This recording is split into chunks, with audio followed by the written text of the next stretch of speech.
Welcome back to the class on textile finishing. Let us see what have we done till now. We try to understand that what is the need for a softening treatment. We are talking about textile softeners and soft finish. The mechanism, what is the way in which we do. Generally we understood that you have to reduce the friction between the fibers, between the yarns, and that would result in softening. We tried to generally broadly classify softeners and the surface active agents and the emulsion formation, the need for emulsion formation also we tried to understand. And we did give some examples of anionic softeners, which obviously have the hydrophile as an anion and rest of course, the hydrophobe, which is supposed to give us the lubrication or reduction in the surface friction. That is right.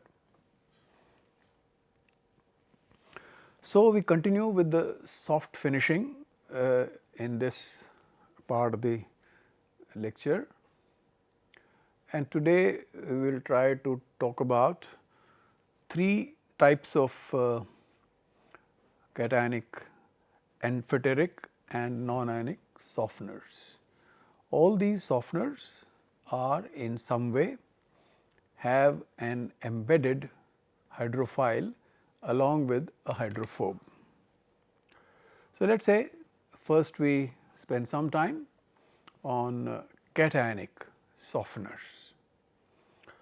So, if somebody asks what is the essential part, obviously it looks cation. If it has got the cation, then it is a cationic softener, where obviously we should not forget that there has to be a hydrophobe. It is the hydrophobe which is the softener part.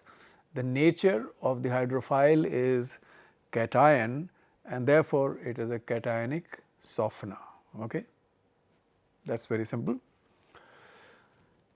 In some way we have to introduce a positive charge in the molecule.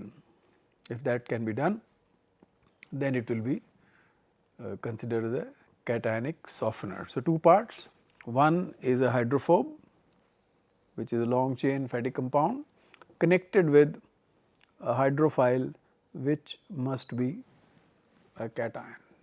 Is that right? Okay. It so happens that this is one of the most important class of softeners. Lot of textile people would like to have it. Why? Why would you like to have this? So, this cationic, we are talking about softeners, right?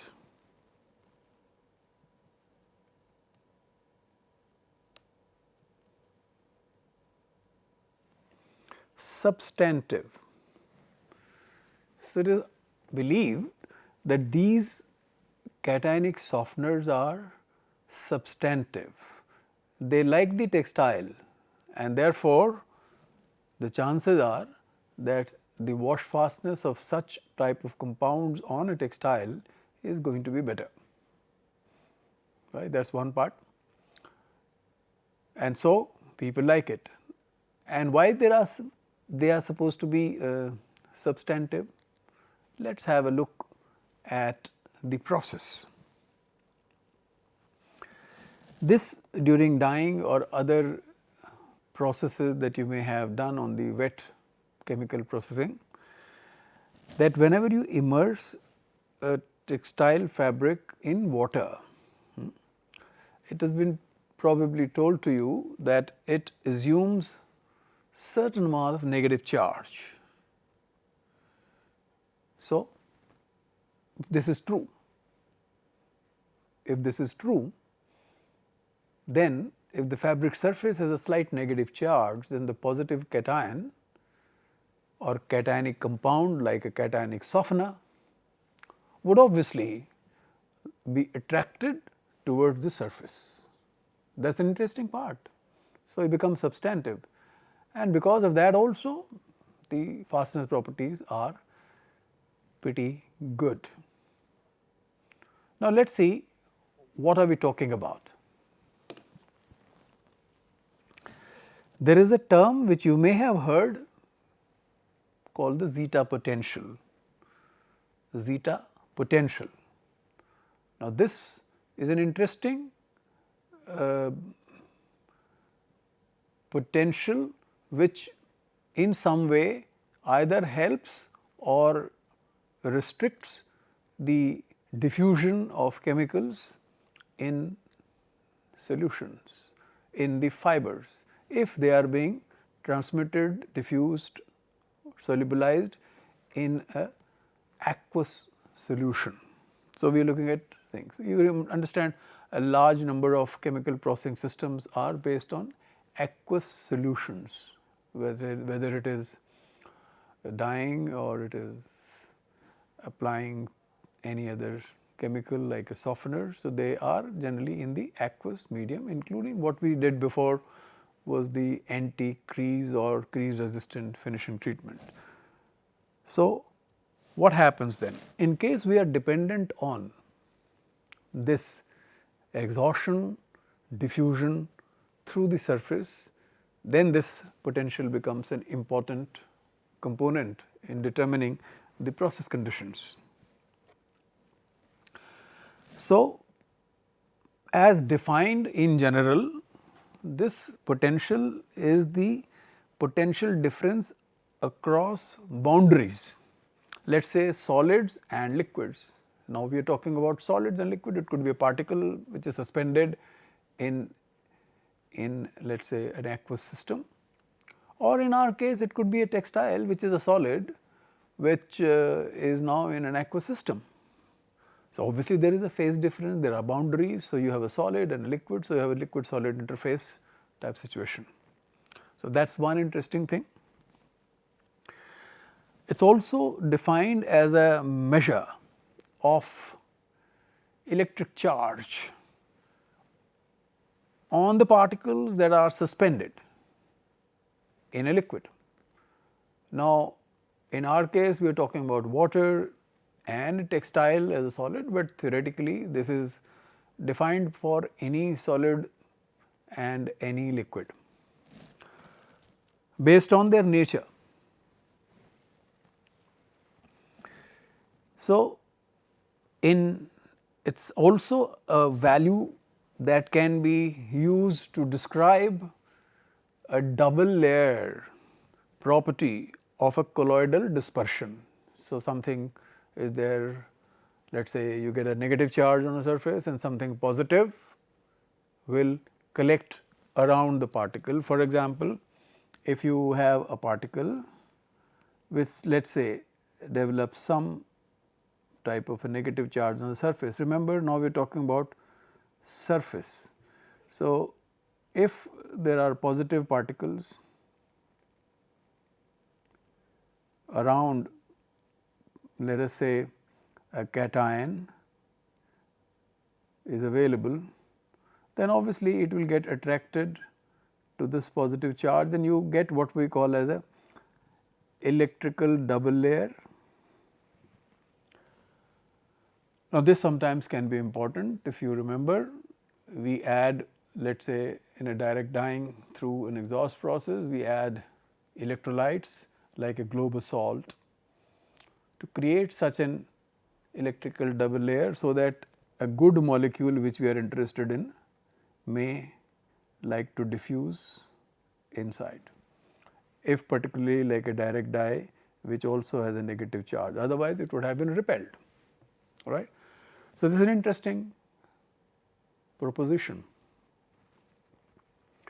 So, like anything else, it can be measured in millivolts and also known as electrokinetic potential. That means you need some motion also. Whenever there is a motion, so there is a kinetic involved, and so you will get this change in the surface, let us say charge, very mild, but it does work. Now, as far as textiles are concerned, let us see.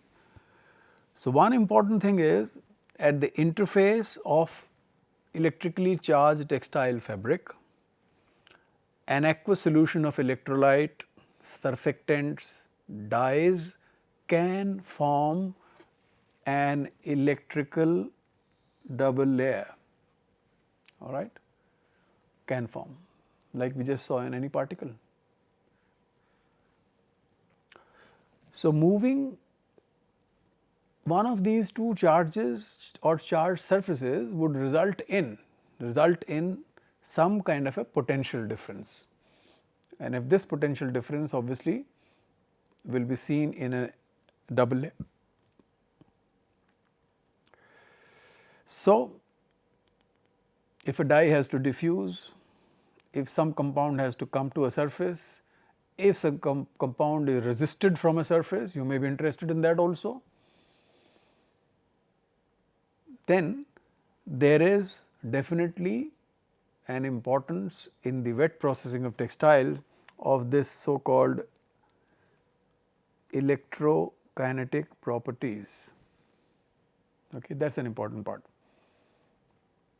More, what more? That this is not a constant value. It is not like a thermal conductivity of a material or a density of a fiber.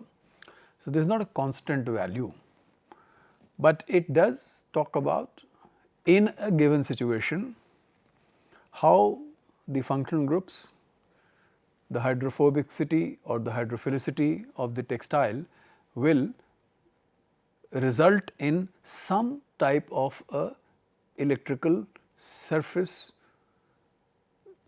charge, right. So, this is a dynamic system. So, let us say just for getting some idea as to what exactly are the values and what do we mean by that. So, let us say we talk about cotton fabric. In general, when you immerse in water, it generates some kind of a negative charge, that is in general. But if you look at wool, so this does not immediately behave in the way the cotton has behaved. No, it depends on the pH. If the wool fabric or a fiber or a yarn is submerged, immersed in water, if the pH is neutral, then it gets a negative charge. But if it is acidic pH, then we know it gets a positive charge. That is why acid dyes can go in, right. Do we do acid dyeing in acidic pH, right? True, is it not? So, when we said the last statement that this is not a constant value. So, if the nature of the charge itself says, how can the value be constant, right. So, it will depend on the process conditions. That is one important thing you may like to note.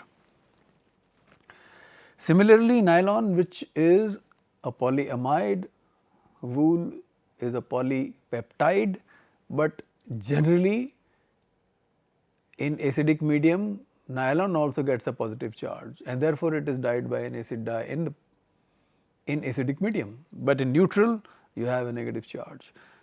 Acrylic in general may be found to have negative charge. That means that every textile and every condition may not get a negative charge. So, one should be aware of this, is that right? However, it is interesting to note at a pH which is 10, most of them have negative zeta potential. That is interesting. So, if you have to do anything around this pH, then you will find, well, most of them are negative. So, you must add or subtract from the bath type of ions which you do not require. You can remove them. If you require them, then you have to, and they are similar charge, then you have to do something make an electrical double layer for something else. Okay? Like when you want to do, as I said, a negatively charged direct dye would find it difficult to penetrate the cotton because it also develops negative charge. But if we put electrolyte, then double layer is created, the charge in some sense is neutralized, and the dye can then relatively easily diffuse into the fiber. So, what are we saying? That these values, or shall we say the zeta potential or electrokinetic potential, does play a role. So, in case we find that our substance is generally going to get a negatively charged surface, then obviously cationic softeners will be attracted. Is that right? So, if it does not, then you have to know what is to be done. So, if you look at the importance of cationic softeners is that because most of them around neutral or around little alkaline pH would be negatively charged. So, they would have a tendency to go and adhere, and then after that either they diffuse or deposit onto the surface, right. So, let us say a compound like this, which is amine based compound, has got very satisfied arrangement. How does we get a positive charge? It can get a positive charge in acidic pH, and then what you will get? You will get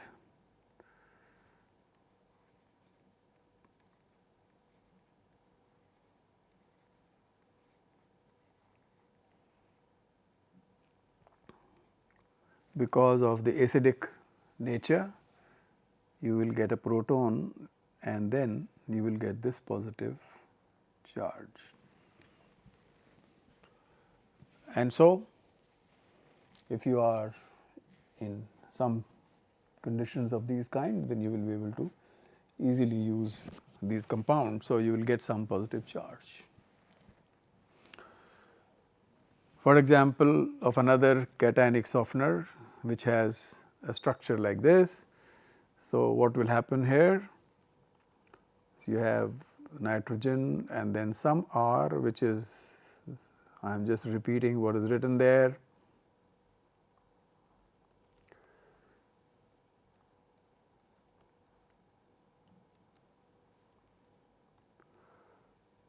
And another one also is similar looking.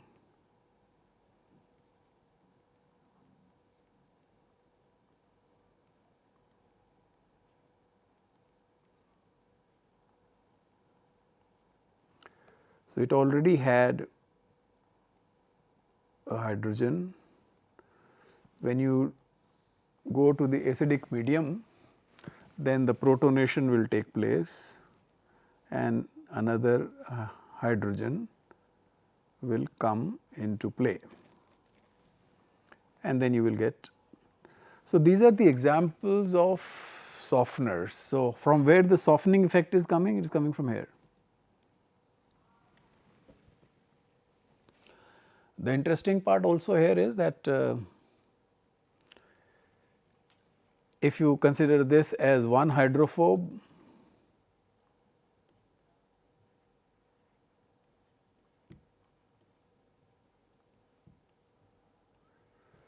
and if it is the same one, this also an hydrophobe.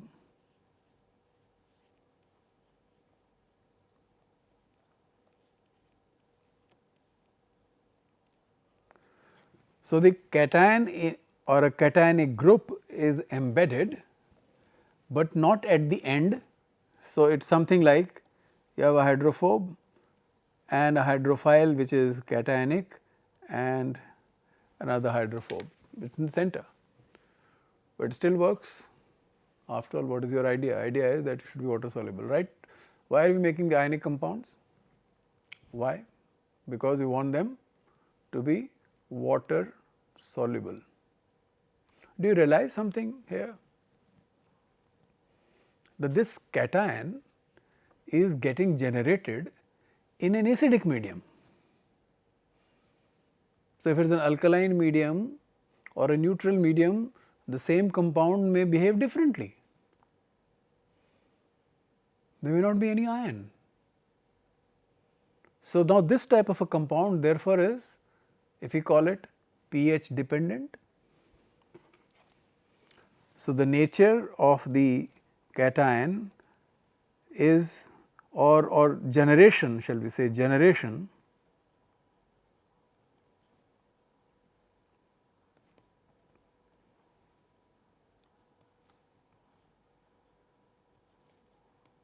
cation is pH dependent.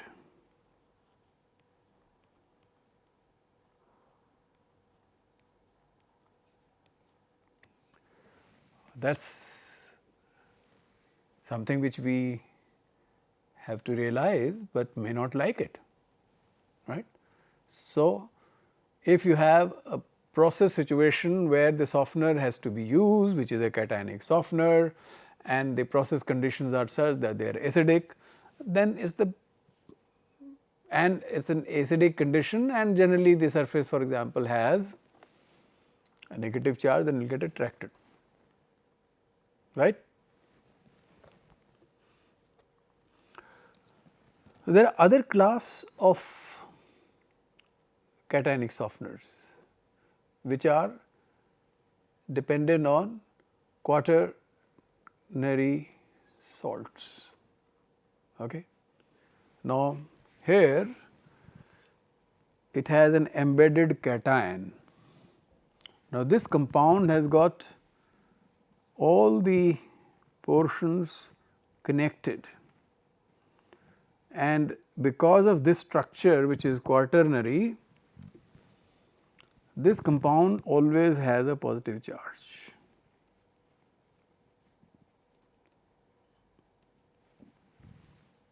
This is interesting. So, if one of the R's or most of the R's are hydrophobes,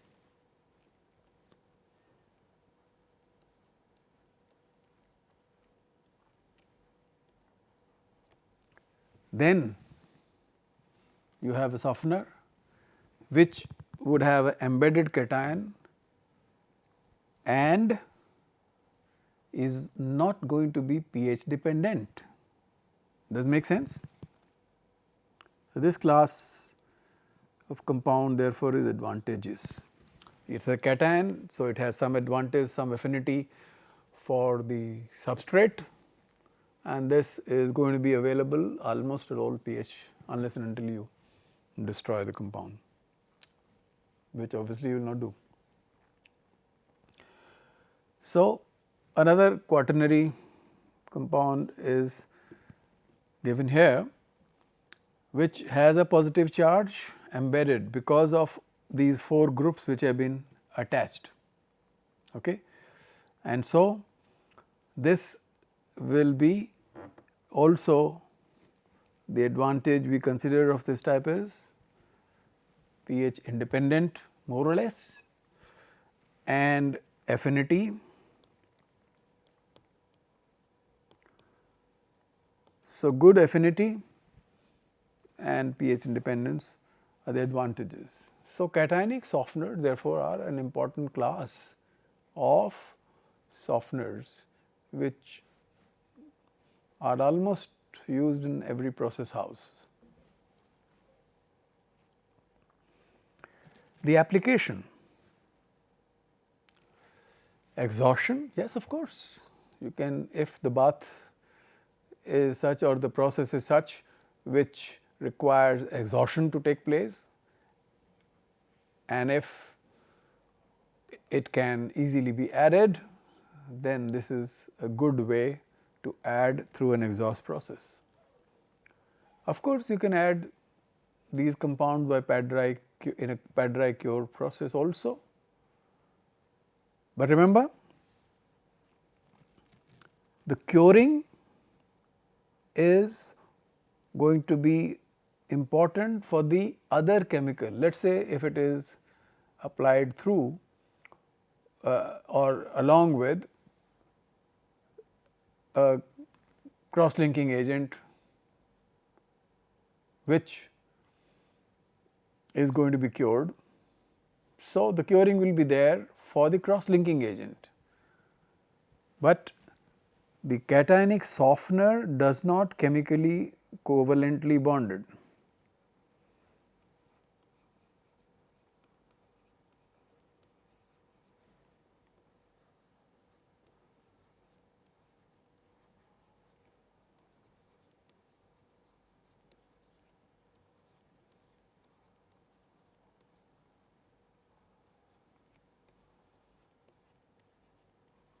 Is that right?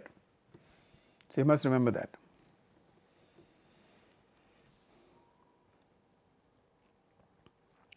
Compatibility, well, what we are talking about? Compatibility will depend on, if you are adding in a bath, what is the charge there of the other chemicals. If the charge is negative on the textile, you are very happy about it. If there are many other chemicals which have to be added and they also have they are negative charge, then what will happen? Yeah, it may not be the best situation. Is that okay? It will not be the best situation, because it can react with that, and because it has got a large hydrophobe, it can precipitate, and you do not want precipitated systems. That would not be good for any kind of reactions. You understand?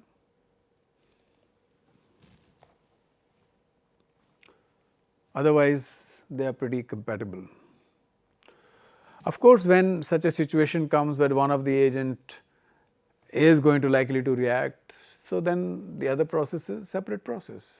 Softening is an important thing, and if somebody believes that you can get value and lot of value to your textile material, then you can also use it as a separate process. In that case, there is no issue of compatibility in a particular bath, because that process is over. Now, you have another, the textile which is already partly finished, or one part of the finish is over or dyed, and now you are applying a softener. So, its function will be served by applying, by almost like a pat dry process. It will not have to go for a cure process. That can be done. You do not have to go for an exhaust. There are other class, not so important class, but interesting class. We are called the amphoteric softeners, amphoteric.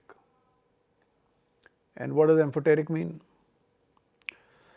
This means that you have both anion and cation in the same molecule.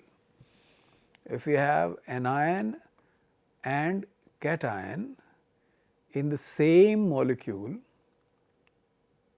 then you will have an amphoteric softener. Do you remember any molecule which we use in textile? Proteins. Silk is a protein, all right. Wool is a protein.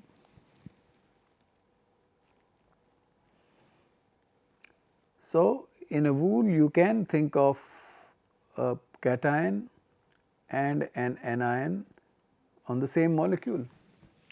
So, we remember that because of this, at one level of pH it behaves in one way, at the other pH it behaves another way, and of course, there can be a balance at a particular given pH. There can be a balance. The number of negative ions could be equal to positive ions. That is possible at a particular pH, which will be different for different proteins. Silk will have a different pH, the wool will have different pH, other proteins will have different pH. Sometimes You may have heard about this term called the isoelectric point.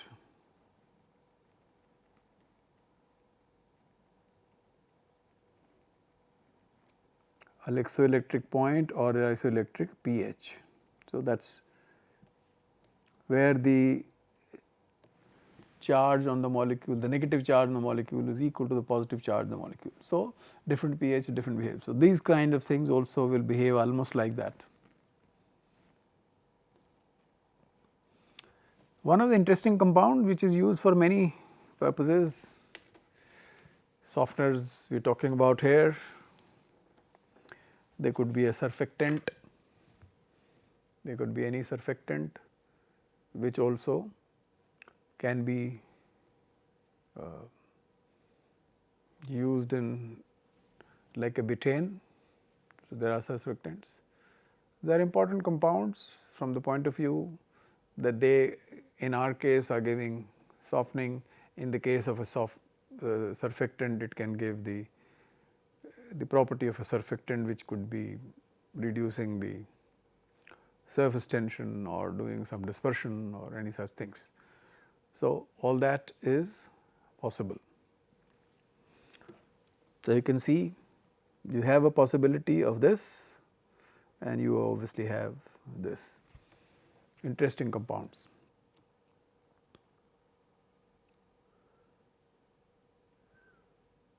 Another compound which is similar is sulfur butane based compound. Okay.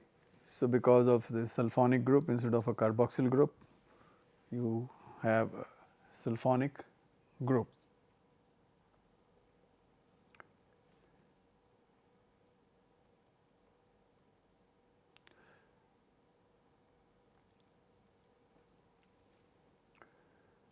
And so, we have another class of compound which is not ionic. So, you had the amphoteric, you had the cationic and you had the anionic hydrophile, but a hydrophile which is non-ionic, but it is a hydrophile. So, what we are looking at a non-ionic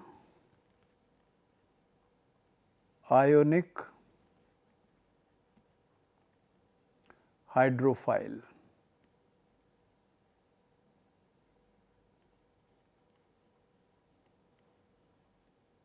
Of course, it will also have a hydrophobe, which is the part which gives us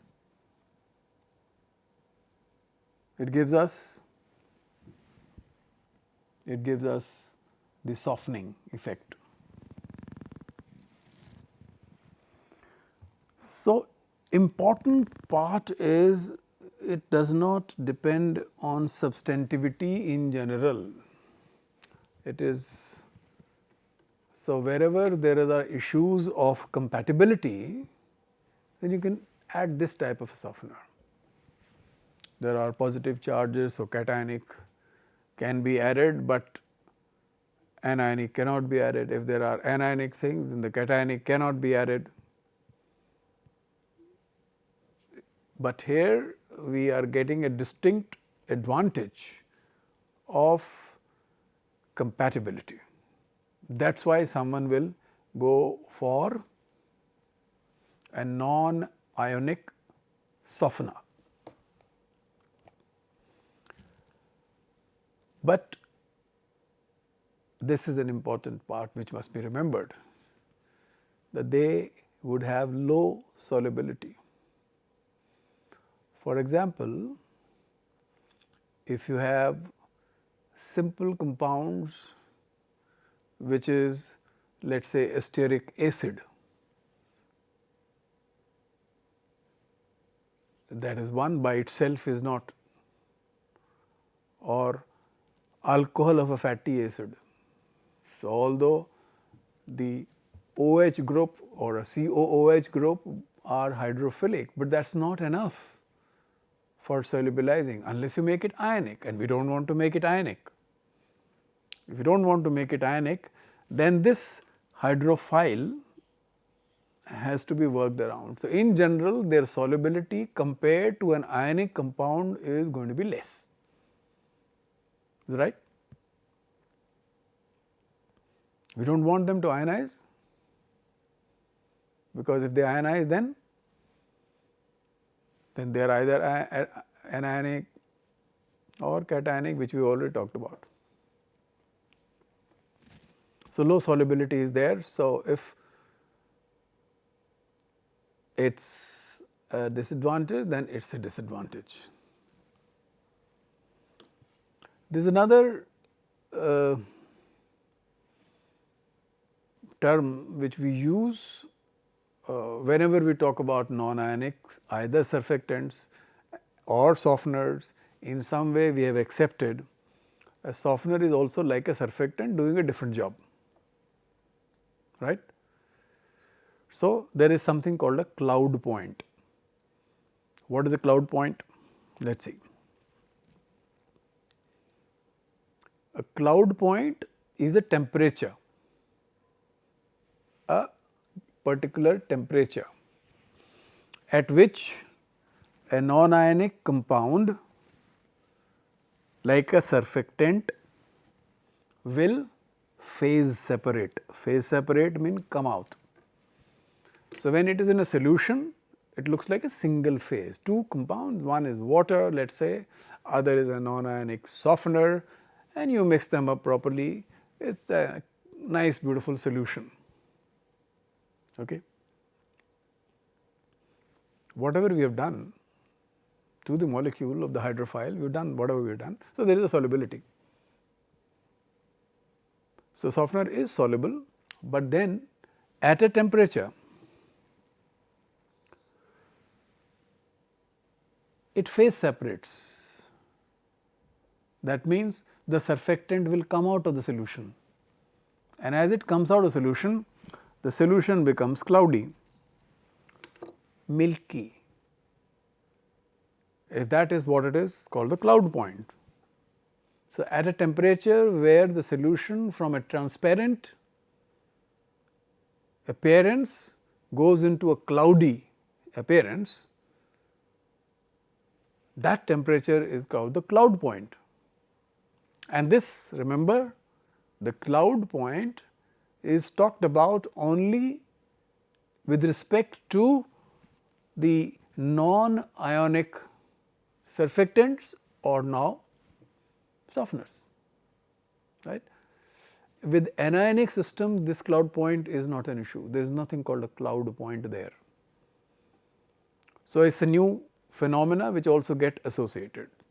The two things which are important for the point of view of a non-ionic, one is that its solubility is reduced, is lower compared to an ionic compound, and it will have a temperature which is going to be limiting temperature, it is a cloud point.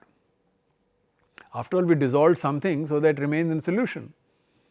So, if your process required higher temperature, a temperature higher than the cloud point of that non-ionic compound, then you will not be able to use this. Otherwise, it has the advantage of compatibility, that without, irrespective of which are the type of ions present in the bath, you will be able to add it. So, everything comes with some baggage, right.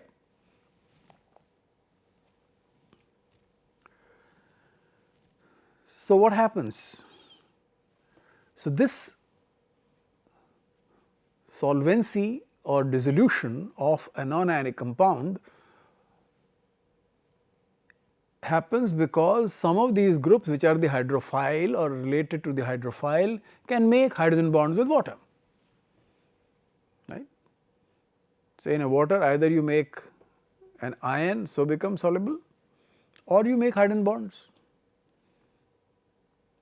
Like for example, if you add methyl alcohol or an ethyl alcohol in water, they just become soluble, right. And why it becomes soluble? So, these compounds are able to make hydrogen bonds with water. Without these, water molecules are making hydrogen bond with each other. Now, if you add something like what we talked about and some alcohols of methyl and ethyl type, they will also dissolve. But when the methyl becomes ethyl and keeps on increasing the carbon chain and goes up to, let us say, C17, C18, C16, it is not water soluble. That is one part, but you have made it water soluble by using some of the groups called ethylene oxide groups. We will just see some of the examples. So, these groups can make hydrogen bonds with water. So, they remain soluble. When you heat, increase the temperature, the first casualty is this weak hydrogen bond which has been formed with water through an ethylene oxide group would break, you can call it a dehydration, breaking of the hydrogen bonds, and the product will phase separate out into solution and would look like cloudy, right. And so, but this is an interesting part. So, this is not a one way phase change. If you cool that, it will go back again. So, what is heating? Heating is kinetic energy, molecules will start vibrating, and so the water molecule will start vibrating, the softener molecule will start vibrating, the hydrogen bond is the casualty. If you reduce the temperature, the kinetic energy goes down, and then again it can dissolve.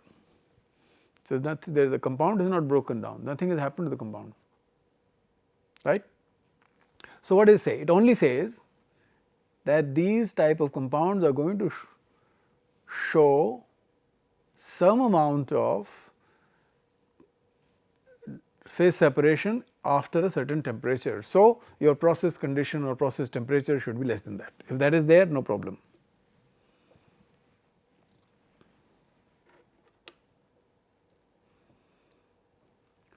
So, you have seen this compound which is glycerol.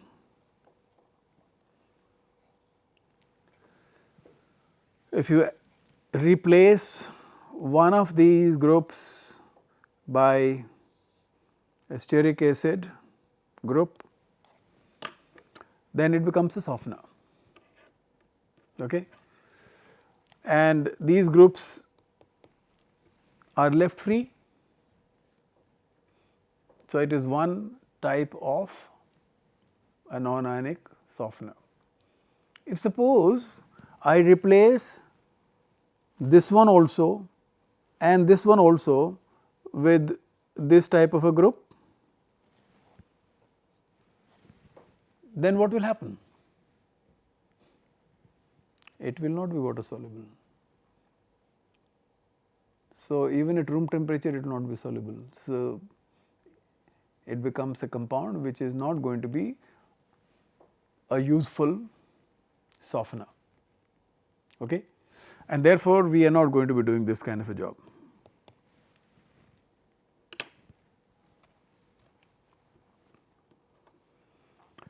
But remember what we had.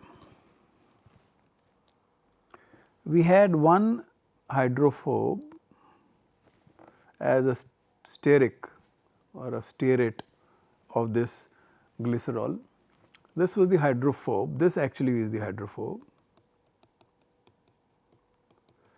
but the hydrophile is this area which has some affinity for the water and therefore, some dissolution can take place. But the solubility of this product is also not very high. So, what do you do? Well, we say we do ethoxylation of a fatty, let us say an acid. R is important to us as a hydrophobe.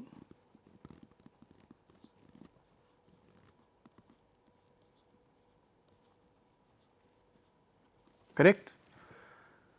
But here we are now getting into another oligomeric system which is derived, synthesized from ethoxy groups, and so you have ethoxylation. This number n could be, if 10 to 15, you can keep on increasing, no problem, would determine the solubility. If this number or this number is large, solubility will be higher. If this number is less, smaller, solubility will be less. Is that clear? That means you can play around with the solubility of the molecule and theoretically therefore with the cloud point also. Okay? Because if there are more possibilities of getting hydrogen bonds, then the chances are it will be more soluble. So, you have this hydrophile. Now is a long thing, remember we had a hydrophile like an anion, suddenly it is water soluble, a cation, suddenly it is water soluble. But in this case it is a non-ionic thing, you need a little longer chain.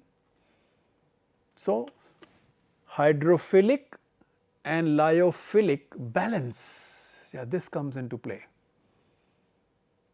Hydrophilic, lyophilic balance. You change this, it will be more soluble or less soluble, depends on what you actually are looking forward to. That is interesting, isn't it? So, you have some control. You can do this from alcohols as well, but then R is the hydrophobe,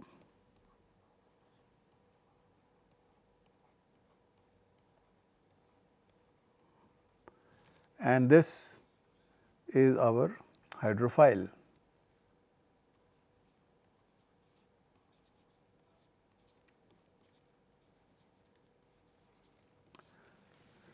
So, see this, so we have a possibility of having a non-ionic softener and its solubility can be controlled by a hydrophilic lyophilic balance. Lyophilic is the one which likes the oil, which is this part.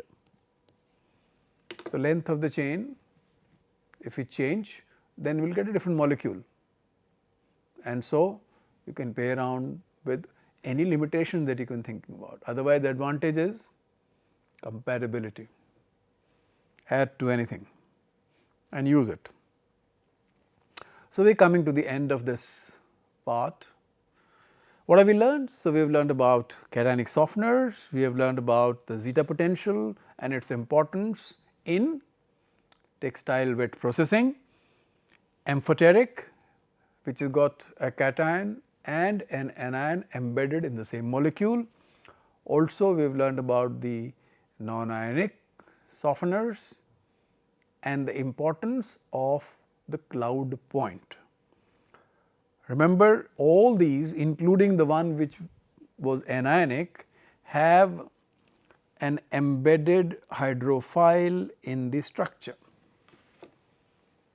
Okay. In the next class, when we meet, we shall talk about some other softeners which may not have any embedded hydrophile. They are only hydrophobes, and you have to apply those hydrophobes to textile surfaces.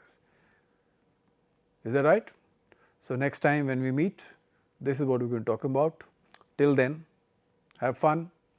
Thank you.